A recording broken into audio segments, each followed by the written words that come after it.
So আজকের এই ভিডিওতে আমি কথা বলব ইন ফিউচার আপনারা যারা অস্ট্রেলিয়াতে ভিসার জন্য এপ্লাই করবেন, তাদের সবার ভিসা বাতিল হয়ে যাবে কিনা? কারণ আজকে অস্ট্রেলিয়াতে ইলেকশন ছিল। আর এই ইলেকশনে কে উইন হয়েছে, উনি উইন হওয়াতে আমাদের যেই ইন্টারন্যাশনাল স্টুডেন্টরা পরবর্তীতে এপ্লাই করবে তাদের জন্য কতটুকু ইফেক্টিভ হবে। কারণ প্রিভিয়াসলি যে অপোজিশন পার্টি সে কিন্তু বলেছিল ইন ফিউচার সে যদি আপনার প্রধানমন্ত্রী হয়, উনি একটা প্রপোজাল রেখেছিল যে ভিসা ফিটা ৫,০০০ এ আপনার নিয়ে যাবে। এট দ্য সেম টাইম আপনি যদি এখানে ইউনিভার্সিটি থেকে ইউনিভার্সিটি চেঞ্জ করতে চান, সেক্ষেত্রে আপনার $২,৫০০ দিতে হবে। সো এটার কিন্তু একটা প্রপোজাল দিয়েছিল অপোজিশন পার্টি। সো সেই অপোজিশন পার্টি আজকে উইন হয়েছে কিনা সেই বিষয়ে নিয়ে মূলত আমরা কথা বলব। কে উইন হলো, কত ভোটে উইন হলো, এখনো হয়তোবা রেজাল্ট আসেনি। বাট একটা প্রেডিকশন অলরেডি সবাই করে ফেলেছে যে এই লোকটা উইন হয়েছে। বিফোর দ্যাট চলুন কথা বলা যাক যে এই ইলেকশনটা কি? কিভাবে হয় অস্ট্রেলিয়াতে ইলেকশনটা? সেই বিষয় নিয়ে একটু জাস্ট আপনাদেরকে ধারণা দেই। এট দ্য সেম টাইম আমি আবার সেই বিষয়টি নিয়ে কথা বলব যে অস্ট্রেলিয়াতে ইন ফিউচার আপনার ভিসার জন্য এপ্লাই করা উচিত হবে কিনা। প্রথমত এই অস্ট্রেলিয়ান যে ইলেকশনটা সেটাকে বলা হয় অস্ট্রেলিয়ান ফেডারেল ইলেকশন। এটা হচ্ছে যেহেতু এখন ২০২৫ সেক্ষেত্রে ২০২৫ অস্ট্রেলিয়ান ফেডারেল ইলেকশন ২০২৫। আমাদের দেশে যেমন যে রাজনৈতিক দলগুলো আছে বিভিন্ন ধরনের লাইক এখন তো এনসিপি হইছে, বিএনপি আছে, আওয়ামী লীগ আছে, দেন হচ্ছে জামাত শিবির আছে। সো এখানে ২ টা রাজনৈতিক দল মুখ্য। ওকে? আওয়ামী লীগ, বিএনপির মতো আরকি ২ টা রাজনৈতিক দল মুখ্য বাট আওয়ামী লীগের মতো এত স্বৈরাচার না। সো চলুন দেখা যাক যে কোন ২ জন ব্যক্তি একে অপরের প্রতিদ্বন্দ্বী হয়ে লড়াই করেছে এই ফেডারেল ইলেকশনে এবং কে জয়ী হয়েছে তাদেরকে একটু দেখে নিই। লেবার পার্টির যে এমপি সে হচ্ছে অ্যান্টনি আলবানেজ এবং অপোজিশন যে পার্টি, ওই অপোজিশন পার্টির আপনার লিডার ছিল যে পিটার ডাটন। আর অপোজিশন পার্টি বা দলীয় যেই নামটা সেটা হচ্ছে লিবারেল ন্যাশনাল কোলিউশন। সো এই যে পিটার ডাটন, এই পিটার ডাটনই কিন্তু কিছুদিন আগে বলেছিল যে আপনার যে নতুন ইমিগ্রেন্টরা আসবে এখানে পড়াশোনা করতে, তাদের ক্ষেত্রে ৮ টা ইউনিভার্সিটির জন্য আপনার ভিসা ফি ৫,০০০ করার সিদ্ধান্ত কিন্তু সে নিয়েছিল। At the same time university থেকে ইউনিভার্সিটি বা কোথাও চেঞ্জ করলে $২,৫০০ দিতে হবে। ওইটাও কিন্তু একটা প্রপোজাল কিন্তু এই পিটার ডাটন এই যেই মাথার মধ্যে চুল নেই, এই লোকটা কিন্তু আপনার প্রস্তাবটা রেখেছিল। এই যে লোকটা হাসি দিয়ে আছে এনার নাম হচ্ছে অ্যান্টনি আলবানেজ। সো ইনি প্রিভিয়াসলি প্রধানমন্ত্রী ছিল অস্ট্রেলিয়ার। আর আজকের যেই ইলেকশন হয়েছে সেই ইলেকশনের দ্বারা কিন্তু তিনি আবার রি-ইলেক্ট হয়েছে। আই মিন পিটার ডাটন যে বলেছিল যে অস্ট্রেলিয়াতে পরবর্তীতে যে ইমিগ্রেন্ট গুলো আসবে পড়াশোনা করার জন্য তাদের ক্ষেত্রে ভিসা ফিটা বাড়িয়ে দিবে এবং ইমিগ্রেন্ট কমিয়ে দিবে।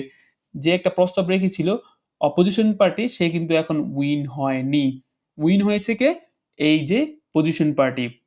যে পূর্বে এমপি ছিল সে এখন আবার রি-ইলেক্টেড হয়েছে।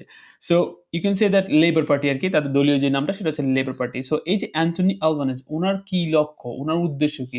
উনার উদ্দেশ্য হচ্ছে যে হাউস ক্রাইসিসটা আছে সেই ক্রাইসিসটাকে আপনার দূর করে ফেলবে। এই লক্ষ্যে কিন্তু উনি উনার ক্যাম্পেইন গুলো চালিয়েছে।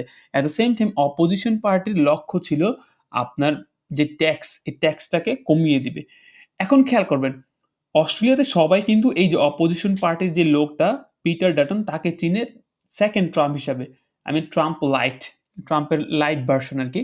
কারণ উনার চিন্তাভাবনা, উনার সবকিছুই ছিল ট্রাম্পকে অনুসরণ করে। ট্রাম্পের যে পলিসি সবকিছু কিন্তু উনি অনুসরণ করে আপনার হচ্ছে এ পর্যন্ত ক্যাম্পেইন গুলো চালিয়ে গিয়েছে আরকি। উনি ট্রাম্পের মতোই কথা বলত।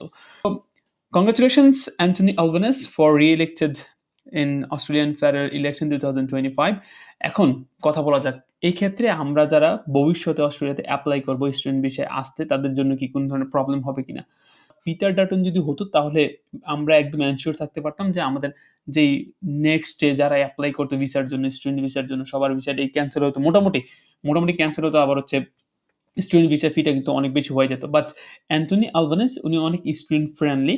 সো প্রচুর পরিমাণে স্টুডেন্ট কিন্তু উনি অ্যাকসেপ্ট করেছে এখানে আসার জন্য, হ্যাঁ? Student visa. সো সেই ক্ষেত্রে হয়তোবা ইন ফিউচারে সে আবারও অ্যাকসেপ্ট করবে। আমাদের যে স্টুডেন্টরা ভবিষ্যতে যারা এপ্লাই করবে তাদের ক্ষেত্রে হয়তোবা কোনো ধরনের প্রবলেম নাও হতে পারে। হু নোস?